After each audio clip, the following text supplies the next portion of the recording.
This channel does not promote any violent, harmful, or illegal activities. All content provided by this channel is meant for an education purpose only.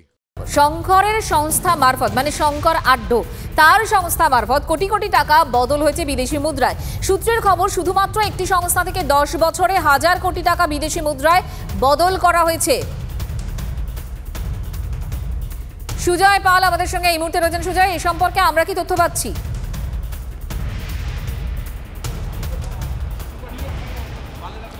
দেখো, সূত্র মারফত যেটা জানা যাচ্ছে যে 2012 থেকে 2023 পর্যন্ত এই সময়কালে প্রায় 1000 কোটি টাকা ভারতীয় মুদ্রা বিদেশি মুদ্রায় কনভার্ট করা হয়েছে বা বিদেশি মুদ্রায় বদল করা হয়েছে।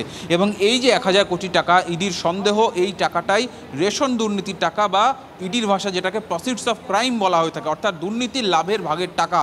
এবং এই যে 1000 কোটি টাকা, তদন্তকারীরা মনে করছেন এটাই সেই জ্যোতিপ্রিয় মল্লিকের টাকা, যে টাকাটা তারা সন্দেহ করছে যে জ্যোতিপ্রিয় মল্লিক এই রেশন দুর্নীতি মারফত যে কোটি কোটি টাকা রেশন দুর্নীতি মারফত জালিয়াতি করেছেন বা নিজের পকেটে পড়েছেন, সেই টাকা এইভাবে এই শঙ্কর আড্ডোর মাধ্যমে বা তার যে একাধিক ফরেক্স কোম্পানি রয়েছে বা বিদেশি মুদ্রা বদলের যে সংস্থা রয়েছে তার মাধ্যমে বদল করা হয়েছে। এবং প্রত্যেকটি ক্ষেত্রে দেখা যাচ্ছে এই সমস্ত যে টাকা বদল হয়েছে সেই টাকা কিন্তু বেশিরভাগ ক্ষেত্রে দেখা যাচ্ছে কোথায় গিয়েছে, দুবাইতে গিয়েছে। অন্তত তদন্তের তাদের হাতে যে তথ্য প্রমাণ উঠে এসছে সেটা থেকেই তারা জানতে পেরেছেন।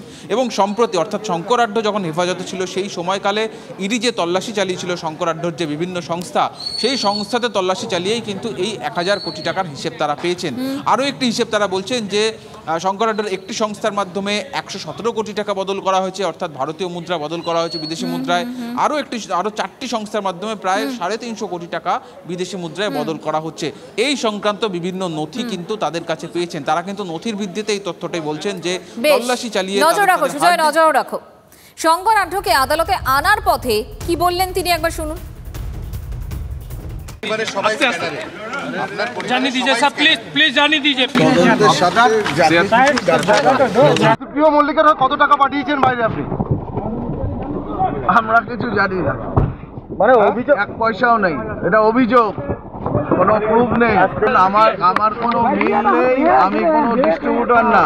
ফুড স্ট্যাম্পের সঙ্গে কোনোভাবে কেউ যারা এটা না কোনোভাবে জড়িত হতে পারে এটা বোঝা যায়। কারণ উনি কাস্টডিতে কি করে পেন পেলেন, কি করে কাগজ পেলেন, সেটাই আগে বোঝা যাক। এটা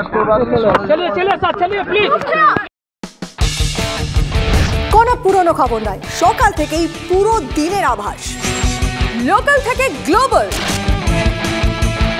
ঘটনাস্থল থেকেই রিপোর্টারের মুখে শুনে নিন আসল ঘটনা। দিন শুরু করুন TV9 বাংলার সঙ্গে। সকালে প্রথম ব্রেকিং at 7, সকাল 7টায়, সকাল 8টায় দেখুন art reporter, art exclusive. News express at 9 দেখুন সকাল 9টায়। 10 খবর 10 রিপোর্টার অন দ্য স্পট সকাল 10টায়। লোকাল টু গ্লোবাল at 11 দেখুন সকাল 11টায়। দেখুন morning super prime time TV9 বাংলায়। TV9 বাংলা না দেখলেই নয়।